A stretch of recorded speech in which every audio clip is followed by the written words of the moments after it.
pass the clarity bill? That's what we're asking, and today we're going to dive in deep. It is going to be a good one. I do want to thank our sponsor, and that at iTrust Capital. If now is the time to get out there and get a crypto IRA, you can still take advantage of this for 2025. Not tax advice, but you guys should check it out. You can use our link down below. It's going to give you a little bit of a funding reward just to get started over there. They've got a whole slew of new features, including gold, silver, of course, obviously you can do crypto and digital assets in there. And you can also transfer in and start to gain some assets as well through that route. You can also even get earnings on things like RLUSD. So a lot happening over at iTrust Capital. Check it out. Use our link. Listen, we're going to have John Deaton on today, and we're going to break it down on where is clarity, getting into the depth of what's going on in D.C. He, of course, is running for Senate. I want to lead off the show, though, with a clip, and this will get into a little bit more detail on Senator Lummis and when we can expect the markup. Take a look. When would you expect a markup of the clarity bill? Well, now that we might have to consider war funding.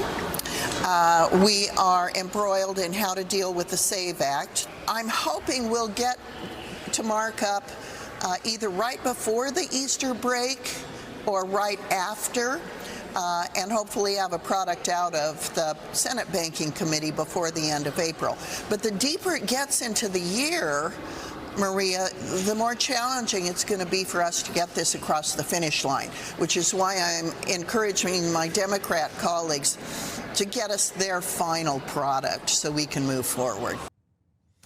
That is not necessarily the Lummis I have been watching for the last few weeks. So I'm getting a little bit shaky on, does this go through? What are we going to have to make in terms of concessions to get this Clarity Act through? If you look at the probability over on Polymarket, I'll zoom in right there. You can kind of see over the past few days, it has been coming up, but this has been pretty much flat over the last week, up from its highest at 61%, and of course dropping down here a little bit. And of course, this has all been built around what has been going on in D.C. A lot of shakeups out there, including David Sachs leaving, and we'll get into all that. But I want to bring on John Deaton and have him come into the show. How are you, John? I'm doing great, Paul. Thanks for having me, brother. You bet. All right, so first, just to let our audience know, you're obviously running for Senate. Well, I'm running for U.S. Senate again, my second time. You know, I ran against Elizabeth Warren. I was a no-name candidate, had never been in politics. I was the first Republican to get over 40% in many years. I got 1.35 million people who voted for me. Yep. And I decided to run again because Ed Markey, the other senator, is as far left as you can get, even offends center-left people in Massachusetts. He's been in Congress since 1976. He's 80 years old. And I've just got a lot more fresh ideas. If I get the same amount of votes that I got in 2024, I win. We got polling that shows that I can edge Markey out, even in Massachusetts, because of the independent voters. And so I'm looking forward to making the case. I think this race is going to be a lot more competitive than people think, Paul.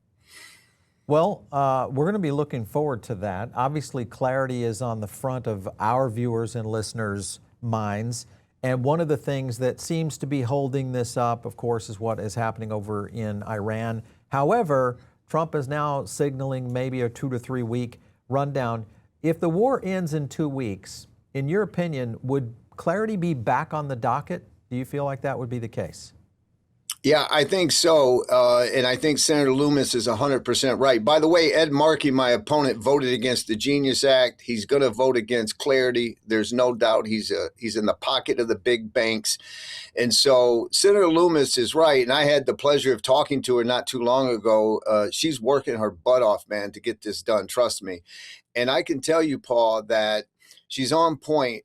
Soon, especially come summer, the midterms are going to consume everything in this country. And so Iran, it makes it harder because you're trying to get funding for a war that obviously the Democrats have been very critical of. And so if we could end that and just get them focused on this Clarity Act, then I think it has a good shot. But if we get into the summer months, it's just probably not going to happen. Not going to happen. We put out a poll right here, real reason clarity bill momentum has died. And even Bernie Moreno said this is, time is what kills deals. I think it's still the infighting side, and you can kind of see it right there. Everybody agrees. at least at this point, that we continue to see that. When you consider that and you look at the midterms, if we don't get this done, like Senator Lummis was kind of alluding to, beyond that, you think this is dead? Now, let's go post midterms now. If in fact it does die prior to midterms, once we're past midterms, what happens to a bill like Clarity? Is there a possible bipartisan solution? I don't think so. I have to give you my honest assessment. I hate to be that negative, but here's the reason. Let's say that the midterms go very bad for Republicans, and not only does the House flip, but the United States Senate flip. Paul, if that happens, guess who the chairwoman of the Banking Committee is in the United States Senate? It is Elizabeth Warren. We know. And right, you know that better than anyone. And, what are the chances that it's going to pass with her on the Senate Banking Committee, post, January? Probably slim to none. And so, that's why you have this tension, right? You have this yield situation, and you have, what is the best? Do we want regulation by enforcement to end at the SEC and to avoid a Gensler 2.0? Or do we want, the yield? And obviously, that's a big issue for people.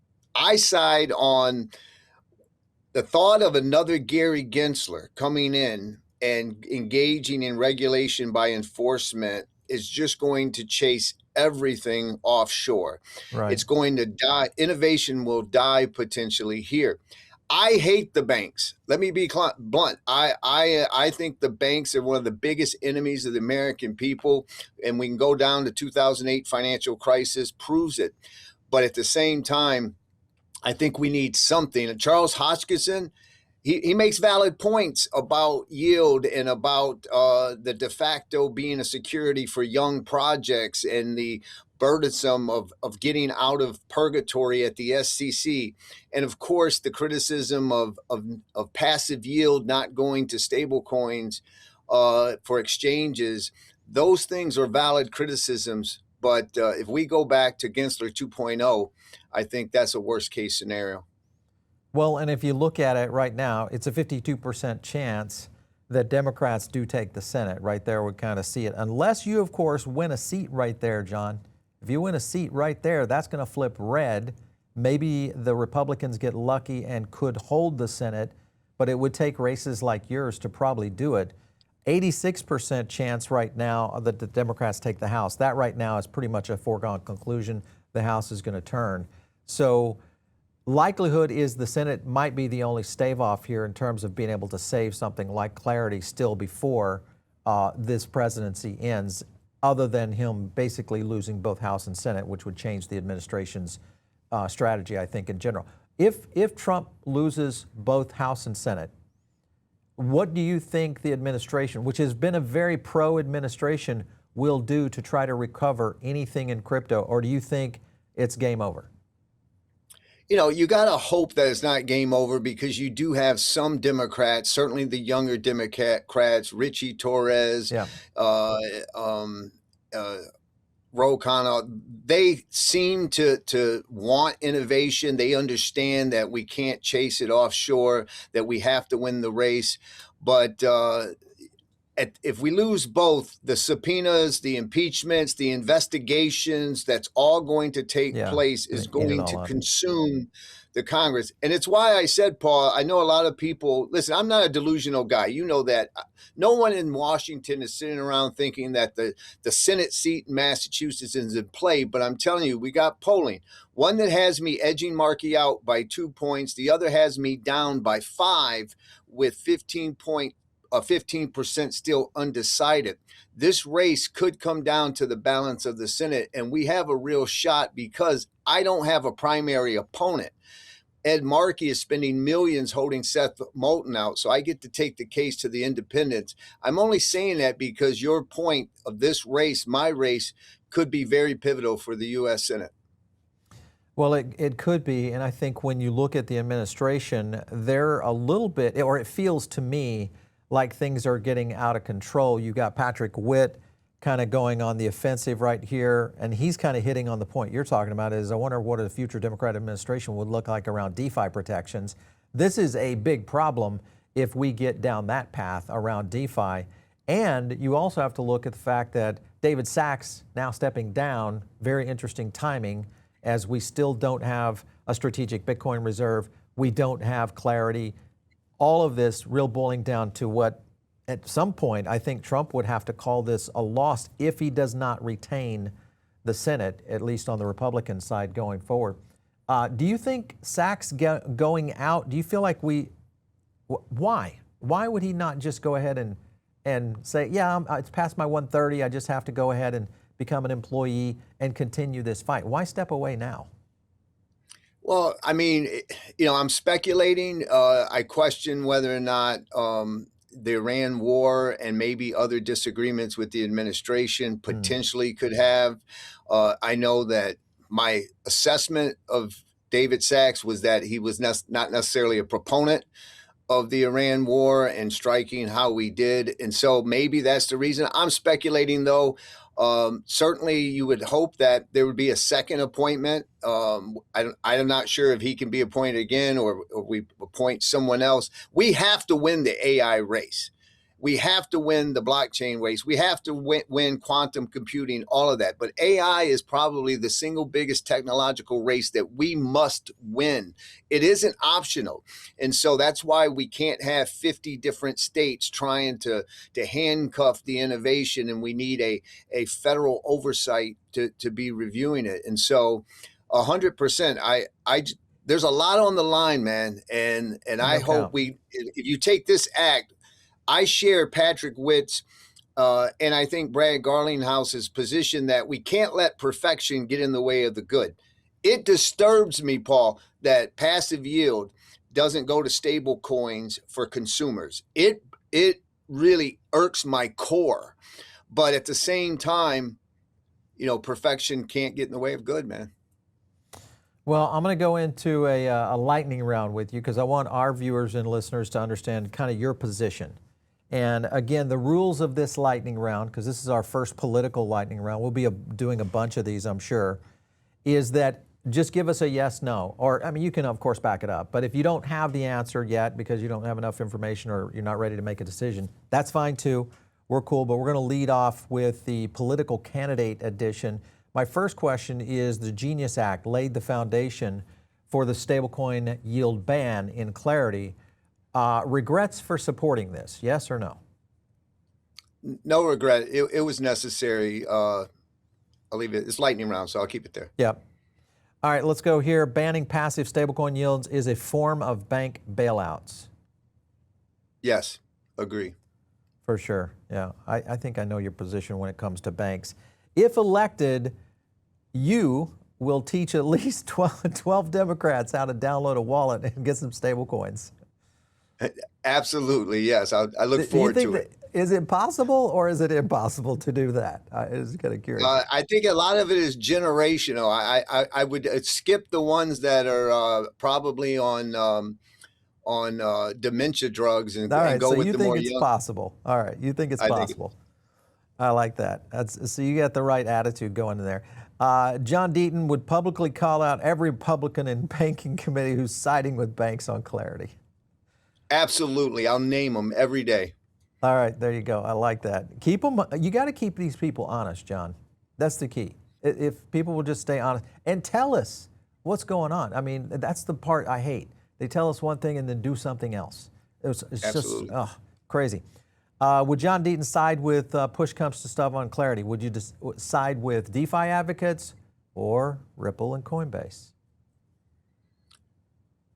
On Clarity? Ooh, that's a hard one. No, just on Clarity, yeah.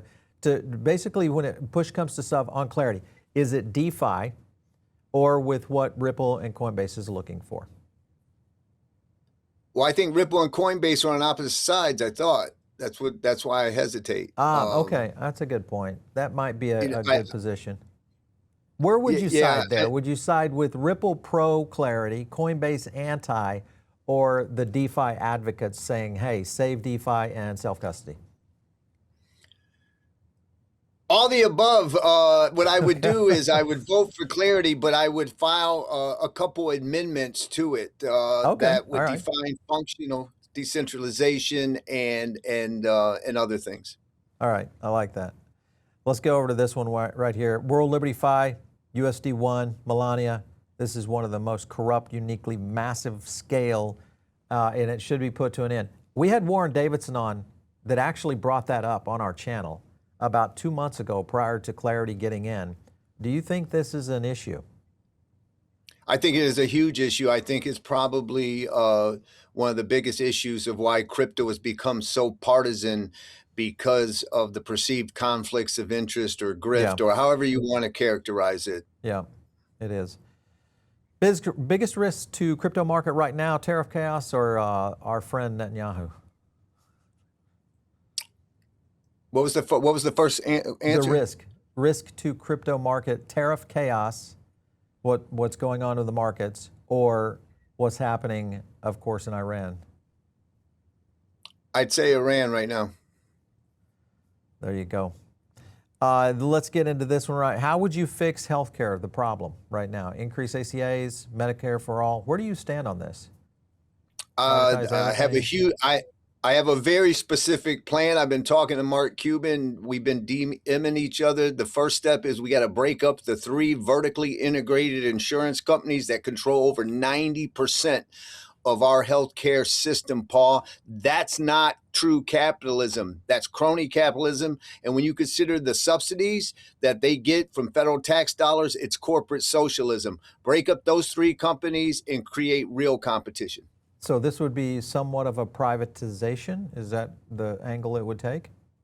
Yeah, it's not Medicare for all. That system is never going to happen, and you don't swap out an experiment with a completely government-run system. You know, you take what's working and keep that and get rid of what's not working. We need full transparency. You and I can shop for a microwave all day long if our microwave goes out, compare prices, but you can't do it for drugs. You can't do it for life-saving drugs. We need to expand telehealth, transparency, break up the 3 companies. We'll have real competition, and we would drive prices down immediately. Yeah, and so many of these companies are vertically integrated. They own all the way from the pharmacy to the clinic to actually the drugs themselves. So you're exactly right. Well, listen, if you get through on the Senate run and you want some airtime with Cuban on that topic, we'd love to give you guys a talking point on that, because that's a big issue I think that a lot of voters are going to be very interested on for sure. Listen, right, Paul, I can tell you healthcare cost, housing cost, and energy prices. Those are the 3 biggest issues for all voters. Not a single penny should be sent or continued to be sent to Israel for the Iranian war efforts. Where do you stand? Until we get full transparency, I'm going to have to agree with that. We've got to have transparency on what's happening. You know, my biggest criticism is that what you said, we're hearing one thing and then we're hearing something else. Mm-hmm. You know, we completely obliterated the nuclear operation in June of 2025, but no, we had to immediately strike them now because they were weeks away from a nuclear bomb. You know, there's just so much uncertainty and confusion. We need transparency. And after that transparency, I could answer the question more educated. All right, there you go. I will never take bank lobby money or APAC. They're never going to offer me bank lobby money. But the answer is no. All right. I'm not. They're never going to offer. They're like, this guy's a no-fly zone. Exactly. I'm sorry. Let me put that back. Yeah, let me put that right there. Yes, I will never do that. There we go. There needs to be a massive cut to ICE. What do you think about this ICE situation right now? Yeah, listen, ICE it's because you have sanctuary cities that are not cooperating. The way it used to be, Paul, is that if an illegal migrant or anyone was arrested at a local jail, that information would be shared, their fingerprints, their data. would be shared with the FBI and ICE, and then ICE would go pick them up at the jail cell. Sanctuary cities have eliminated all cooperation with ICE, and then that's forced them to go into the Home Depot or the community. And so we just got to go back to common sense. Look for the bad guys. Let's get the bad guys out, but let's not necessarily create panic and fear in communities. So I think your position is right. I think a lot of people would say, well, if you cut ICE, the funding, it would solve that problem. Do you think that would solve the problem if funding was lowered? we don't. It's sort of like the argument, well, we defund the police because of issues. No, you don't defund the police and you don't defund ICE. You just create common sense immigration policy. Better rules. But again, Congress hasn't engaged in immigration reform policy in decades. We need people to do their job. Yeah. Well, Kristi Noem is out. We're anticipating that Pam Bondi's going to be next, but I want to know from you, who do you think, who would you fire first on this administration, Trump or excuse me, Kash or Pam? Boy, that's a coin toss. I would fire Kash Patel first, only because I think he lied under oath when he said that the Epstein documents did not show any evidence of child trafficking to anyone other than Epstein. That's a lie. It was under oath. He's got to go. But at the same time, I wouldn't be heartbroken if Trump fired Pam Bondi either. Pam Bondi, I think she's going for sure. We'll see how that goes. Here's another one. What will most likely cause you to lose this election if you lose this one? Blaming Democrats on the economy or aligned too closely with Trump? Where do you In Massachusetts, it would be aligned too closely to Trump. He has a 65% disapproval rating. Yeah. We've been watching the approval rating. It is not looking good right now for the administration. After Election Day, Democrats sweep the midterms. Here's what happens. Crypto crashes even more, or the market rallies after gridlock. What do you think? I would pick the market rallying because everyone's going to expect the opposite, and the market usually does the opposite. The opposite, yeah. Listen, these have been good questions. We're going to get you back on the show. Good luck in your Senate race. I think a lot of people now understand. I want to bring that one thing up here again. This is what John is going for. If we get, and I say crypto, which will mean that we have at least a fighting chance in the sense of crypto, whether you want to call it Republicans or Democrats. But if he ends up winning a seat in the Senate, at least we'll have somebody that knows what crypto is and can get up there in Congress and actually start educating people a little bit more about how this stuff works. But John, thank you so much for coming in today. We appreciate it. Thank you for having me, Paul. I appreciate you.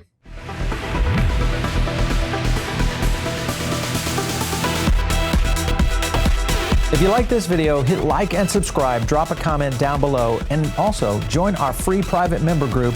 The link is in the description.